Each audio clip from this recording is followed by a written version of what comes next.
गंगा कहां से निकली है? जोर से, जोर से। भगवान के चरणों से। अच्छा, भगवान के मुख से कौन प्रकट हुआ? ब्राह्मण कहां से प्रकट हुआ?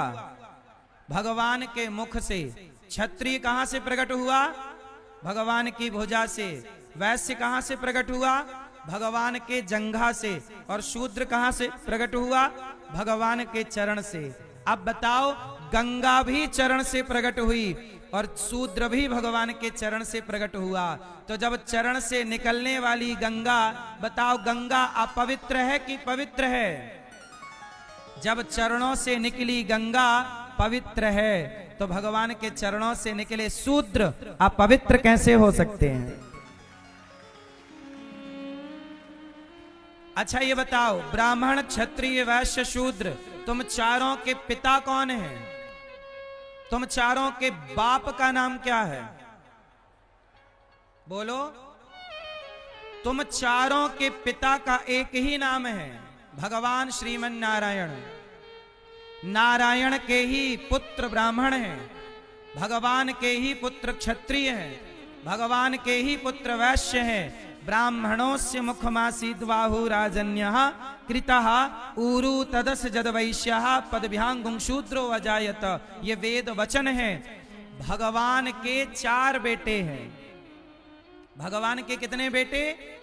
एक बेटे का नाम ब्राह्मण है, एक बेटे का नाम क्षत्रिय है, एक बेटे का नाम वैश्य है, एक बेटे का नाम शूद्र है। जब तुम चारों एक बाप की संतान हो, ये हम नहीं कह रहे हैं, ये वेद कह रहा है।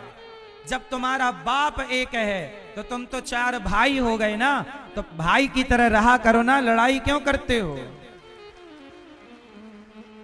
यदि तुम चारों संगठित रहोगे तो तुम्हें कोई धर्मांतरण नहीं कराएगा।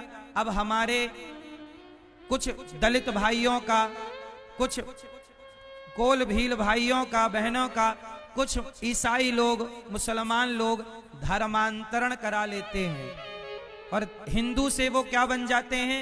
कुछ मुसलमान बन जाते हैं, कुछ ईसाई बन जाते हैं।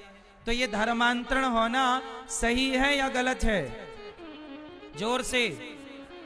यदि धर्मांतरण को, आप कितने लोग धर्मांतरण को रोकना चाहते हो? यदि धर्मांतरण को रोकना, और ये बात मैं नेपाल के भक्तों को भी कह रहा हूं कि नेपाल में भी धर्मांतरण होता है, नेपाल में भी धर्मांतरण होता है।